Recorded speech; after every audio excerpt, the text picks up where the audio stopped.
Colostrum भनेको हाम्रो बिगोके दुध।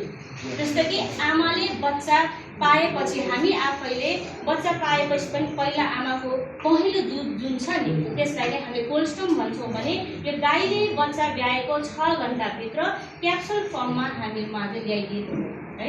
यसले यति जस्तो कि अहिलेको सिजनमा हामीले भन्यो धेरै रुगाखोकीहरू बार लगाइराख्ने होइन, अब त्यो किन भयो? इम्युन पावर कम भएको हो नि त।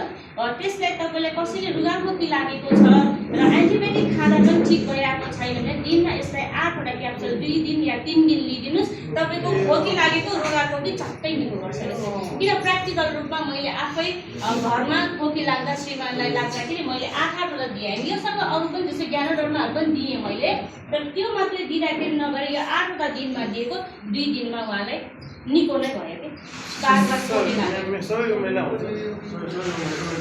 सबै उमेरको बच्चालाई भन्दाखेरि 5 वर्ष प्लसका बच्चालाई हामी 3 वर्षको बच्चाको पनि कसैको अब ग्रोथहरू राम्रो भइरहेको छैन, बार बिहान मात्रै भइरहेको छ भने उहाँलाई हामीले यो कोलेस्ट्रम राखिदिन सक्छौँ है। बच्चालाई सुरुमा दिँदाखेरि हाफ गरेर सानो क्याप्सुललाई जस्तो चम्चामा घोलेर पानीसँग मिक्स गरेर आधा खुवाइयो बेलुका आधा खुवाइयो होइन, त्यसरी गरेर बच्चालाई दिन सक्छौँ। उहाँसँग रोग अनि फेरि बिहान मात्रै भइरहेको त्यो पनि हट्छ, उहाँको पेटहरू बच्चाको दुखाउँछ भने त्यो पनि हट्छ।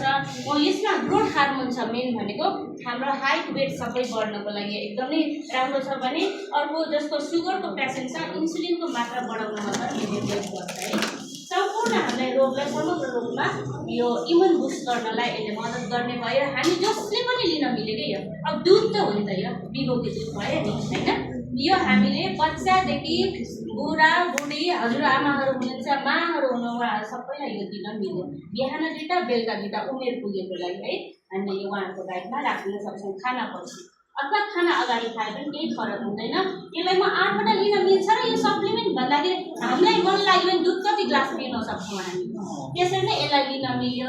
तर दुध भन्दा पनि 100 गुणा ज्यादा यो राम्रो प्रडक्ट भयो है। अब दुध त अहिले के छ त त्यत्रो न्युजहरू आइरहेछ होइन, दुधमा के मिसाइएको छ हामी आफैले थाहा छैन। त्यसपछि हामी जाउँ